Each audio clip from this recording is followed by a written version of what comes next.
Nearly half of all Australian artists are Indigenous, but nationwide only a handful of Aboriginal people are involved in the administrative side of the arts.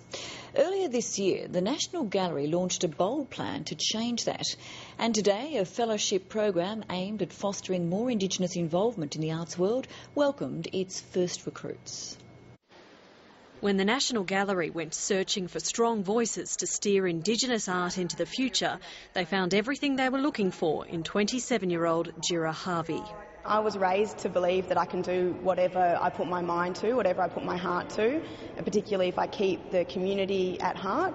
And I think the only thing holding us back is when we forget that.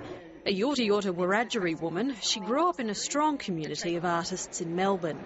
Part of it is passion. I think part of it comes from just when you're telling your own story, and when you're telling a story that comes with generations of history, you tell it from the heart.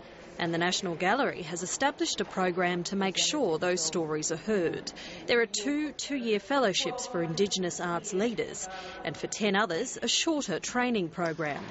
Today, all the recruits came together for a whirlwind tour of the gallery. Well, there's a lot of skills I want to pick up. There's a lot of management skills, there's a lot of training skills, a lot of employment. We'd like to see more Indigenous people working in our art centres.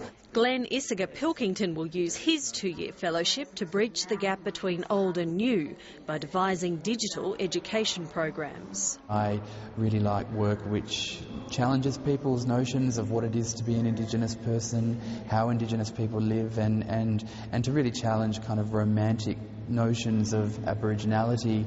Indigenous art injects more than $500 million into the Australian economy every year. The hope here is that Indigenous arts leaders can have a greater say in how and where the money goes. Siobhan, Heanue, ABC News, Canberra.